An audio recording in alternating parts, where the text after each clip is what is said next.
Hi, it's Graham Wilson here. I want to share a short video with you that's inspired really by a video I've just been watching from Simon Sinek, where he's been talking about the importance of the fact that we are social animals and we like to interact and we like to connect with people. And the fact that this self-isolation and this challenge we have now of actually protecting ourselves and slowing down the spread of the virus is causing some major issues. And it reminded me of a personal leadership lesson that I had many years ago. Some of you will know that when we're working with leaders, we work with equine leadership concepts, and we use horses for a brutal way of giving feedback to leaders around the energy and the presence that they're actually transmitting. And I remember about 15 years ago hearing about the fact that horses were being used for leadership development, and I must admit I was a bit skeptical about it and I wasn't really sure. And about 12 years ago, I had the opportunity to be able to experience it for myself for the first time. And it's a wonderful experience where you don't actually ride the horses, but you actually work with the horses. And the idea is that the horse, of course, are a prey animal, and they're very susceptible to the energy that we're sending out, and they're trying to protect themselves and their herd, and they have these herding instincts. And what happens, of course, if you're transmitting really positive energy, then the horse doesn't see you as a threat or danger and will connect with you and work with you. So the idea is you do groundwork with the horse, and you lead the horse around the arena, and it's all really fascinating stuff around how you can then connect and the importance of being centered yourself and not stressed and sending out some really positive energy. So I was having a really great experience with a lady called Anita Kanya, and we were learning lots of stuff around my personal leadership style and how I was interacting. And I was actually working with two Welsh pit ponies.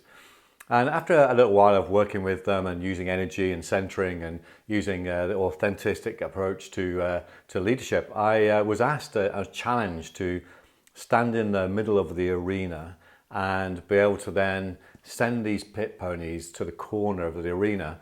And I remember standing in the middle and thinking, well, how on earth do I do that without actually forcing them across there, physically getting them and pushing them across? And I can vividly remember closing my eyes and really visualizing the two ponies walking across to the corner.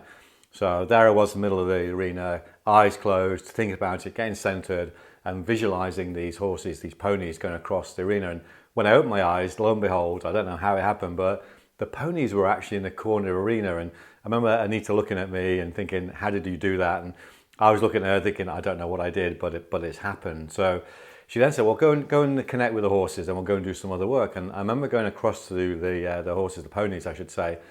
And I really struggled to reconnect with these ponies. And something happened, I don't know what it was, where they just didn't trust me anymore. They weren't actually working with me.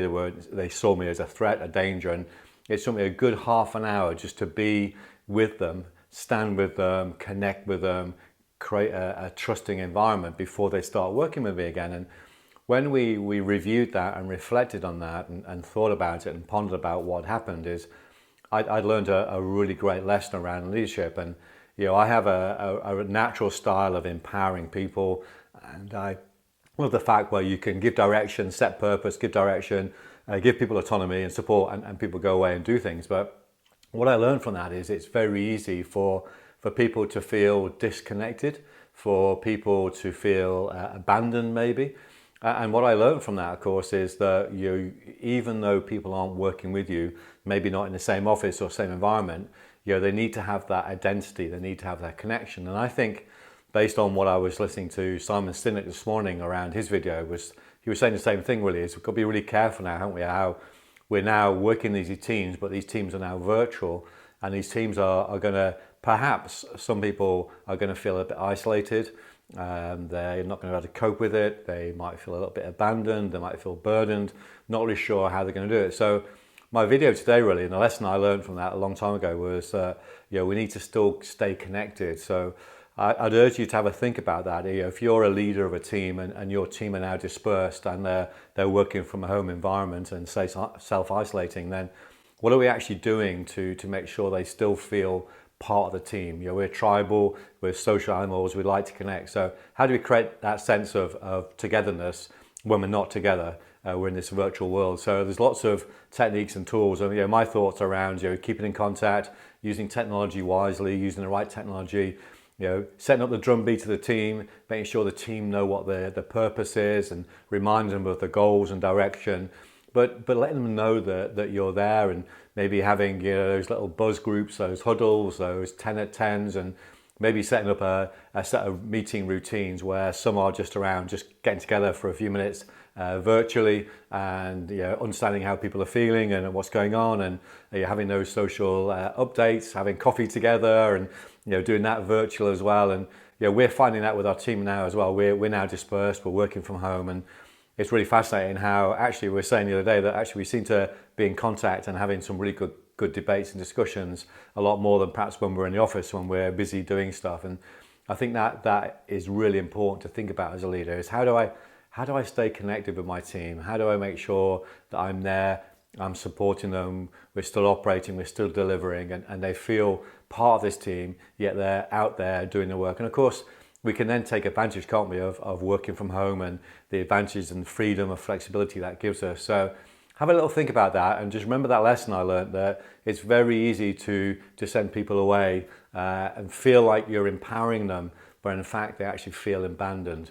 And that's exactly what I learned from these two Welsh pit ponies, the fact that you still need to connect with them, you still need to make sure that they feel part of it. So I'll leave you those thoughts, and have a little think about what is it you're going to do to make sure that in these tough times, these times of change, where we're having to work differently, having to behave differently, what sort of things can you do to make sure that your team still feel supported, they still feel connected, and they still feel part of an amazing team that you're creating, so we can go out there and deliver some amazing stuff and deliver some amazing results. And how do I as a leader, how do I awaken that possibility for people to still deliver those extraordinary results?